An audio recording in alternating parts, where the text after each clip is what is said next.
Sa pagpapatuloy ng ating Ilocos Cordillera Adventure ay natunghayan ninyo sa nakaraang episode ang pagpunta natin sa Mount Kilang o yung tinaguriang Blazing Mountain of Gods, kung saan nagsimula tayong magdokumento ng ating paglalakbay sa bayan ng Solsona, ang huling bayan ng Ilocos Norte bago tayo pumasok sa Cordillera, partikular na sa bayan ng Apayao kung saan matatagpuan ang Mount Kilang.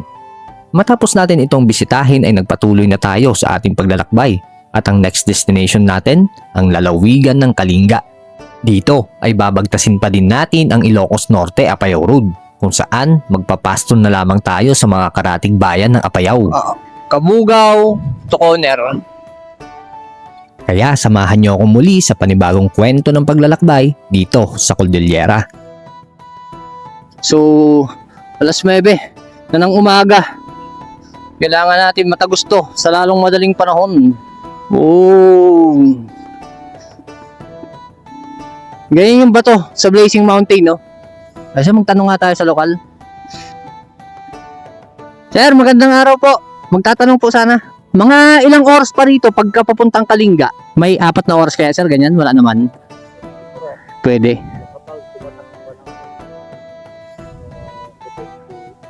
Malayo-layo pa. Ay, yung mismong Kalinga na po yun. Sige. Ano pong next na barangay dito, sir? Butaw. Pero anong municipality po? Kalanasan. Kalanasan po. Sige po, maraming salamat po.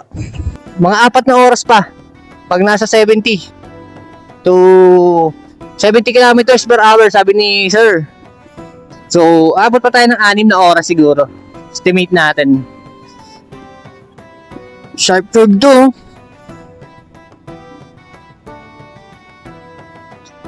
Di ba? Talagang mag-o-overshoot ka rito pagka sobrang bilis mo. So tumagal din tayo ng mahigit 1 oras doon sa lugar. Dahil talaga namang sobrang nakaka-relax doon. At napakaganda pa ng kalsada rito, no? May mga part lang talaga pag hindi na kinakaya ng kalsada, yung sobrang lakas na agos ng tubig, nasisira yung pinakailalim niya. Lalo sa part na may mga bangin. Wow! Ang taas, oh! Ito pa. Isang part ng view dito sa Blazing Mountain. Hindi ko akalain na ganito kaganda ang masisilayan ko sa kahabaan ng Ilocos Apayao Road. Habang patuloy tayo sa paglalakbay, ay ang unti-unti nating pagtuklas sa ilang bahagi ng Apayao. Dito, binaybay natin ang Barangay Butaw. School ng Butaw Integrated School. So, nandito yung Butaw Integrated School, dito matatagpuan. Ito pala ang pinaka-Butaw Bridge. So, balamang ito na yung pinaka-boundary nitong lugar. Napakaganda ng ilog dito na kahit napakababaw lang, oh. Dahil napakalinis ng tubig. Liku-liku man ang daan ay maaaliw at sobrang mamamangha ka sa ganda ng tanawin ng mga kabundukan at mga ilog na tila nag-iimbita upang tayo ay magtampisaw. Medyo mainit na kasi ang klima sa parte na ito. Ayun, pwede ka bumaba dito tapos maligo ka doon sa ilog, oh. Ganda ng mga liliguan dito, oh. Maganda ng ilog dito. Saan kaya ang daan yan? Paganda na ito, pero napakadelikado niyan. Anytime, pwede bumagsak yung mga yan, oh. Pinasa itaas. Nagpatuloy ang ating biyahe sa pagbaba sa Kabugaw. Kabugaw, Toconer. Welcome! Apayao Provincial Capital. Sa bawat barangay na madadaanan, kitang-kita ang mga payak na pamumuhay ng mga tao na napapaligiran ng berdeng palayan at malalaking ilog.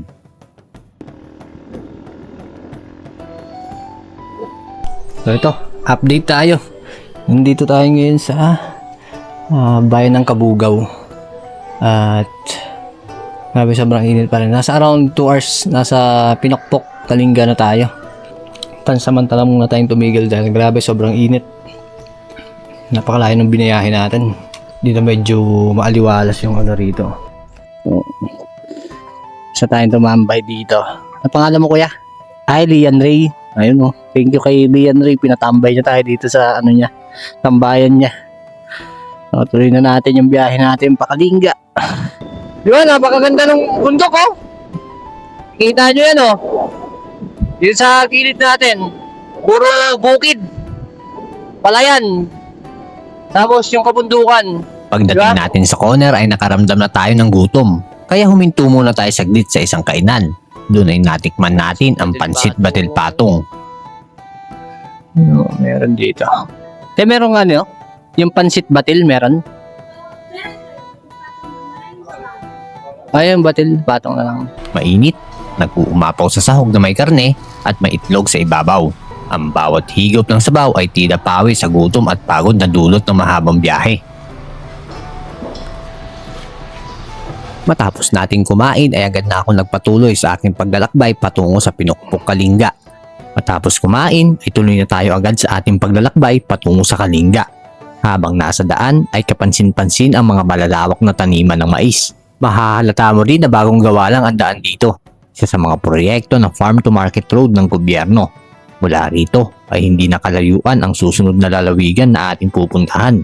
Pagpasok ko sa Pinukpok ay sinalubong tayo ng mga magigiliw na lokal. Magandang hapon po. Magtatanong po, saan po ipapuntang Pinukpok? Opo, Kalinga. Ha? Sa may papuntang Labuangan din po. Sa may sa may town proper muna. Dalan po. Sa ano po, mismong bayan, tapos papuntang Labuangan. Labuagan. Dito rin po, dadaan po din po ako ng bayan yan. Anong specific na barangay na to, sir? Katabugan. Katambugan, Pinukpok. Tayo sa barangay nila, sir. So, bali nagtanong ako kasi hindi ko alam kung saan napupunta. Ito, sir, saan papunta to? Sa Tuaw. Tuwaw. Meron din daan doon. Nadaanan ko kanina. Pero dito ako pinapunta eh. Shoutout sa kila kuya. Ayun. Thank you. Madam, salamat sa pag-guide ng kung saan ako pupunta. Muna, sir. Sige lang, sir. Malapit lang yung tabuk sa Lubagan. Hindi ako masyado Ang makakilala ko na pumupunta rito, sila J4, sila Hindi na, sige lang po, sila na lang po. Nabinigay ko na sa kanya yung pambayad eh. Magkano ba? Magkano pa kulang? Okay na yung 200 eh. Kakasya na yun, okay. Punta na ako. Okay na yung gulay. Oo. Agawid kon. Ingat.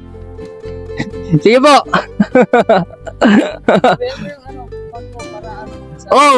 Sa show, follow niyo ako ha. Follow kita. Ingat. Anong? YouTube, tsaka Facebook. Sige. Sige, follow sir. Pupost ko yung mukha mo dun. Ano pangalan mo? Eusebio, sir. Eusebio, apelyido mo? Pagano? Doon sa Pinukpok.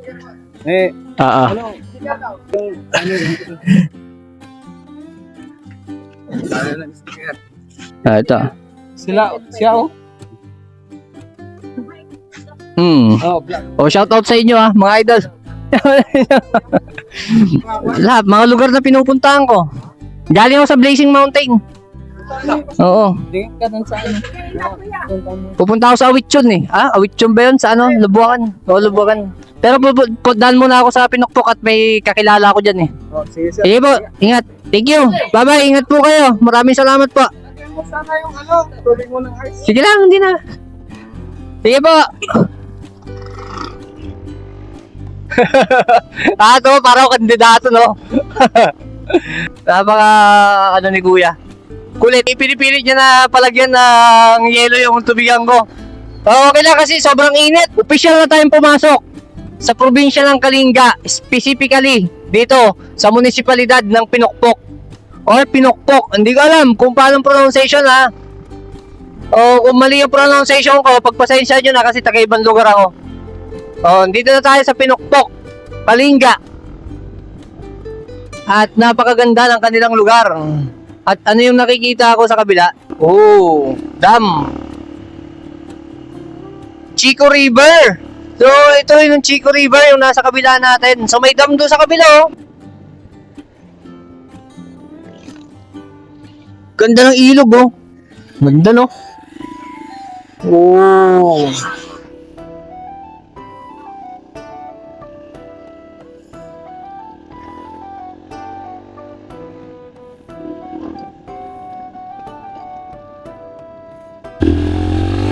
So, junction. Ito yung pinaka-junction.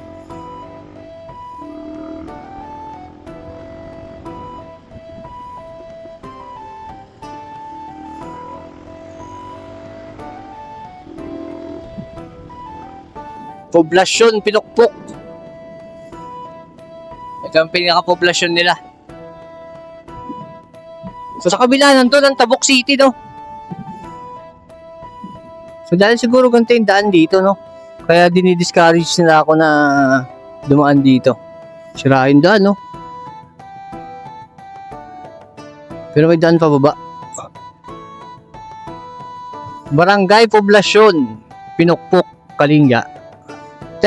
Magtatanong po, may daan ba rito Palubwagan? Walang daan po dito? Tabuk. Patabuk po. Galing po akong Solsona, Ilocos Norte. Ilocos Norte po. Diretso. Sige po.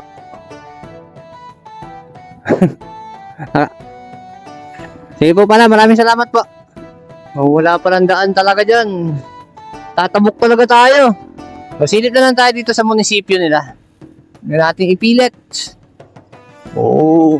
Piesta yata dito O piesta ngayon dito.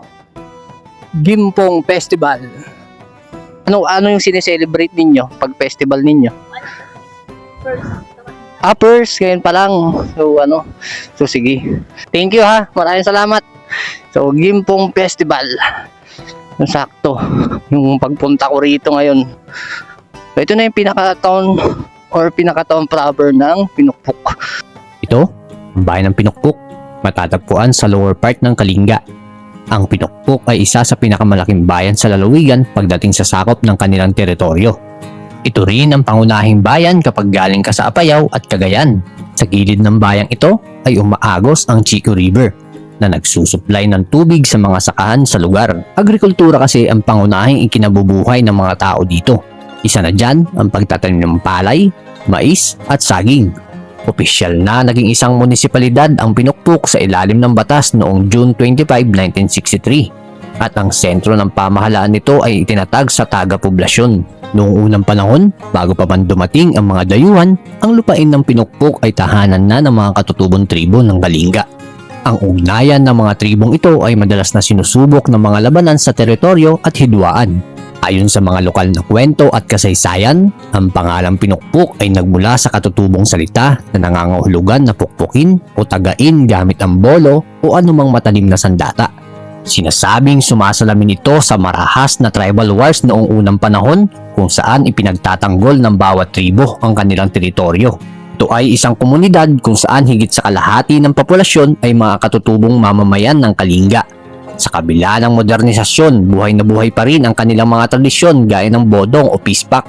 Upang mapanatili ang kapayapaan sa pagitan ng magkakaibang tribo, aktibo pa rin ginagamit ang bodong.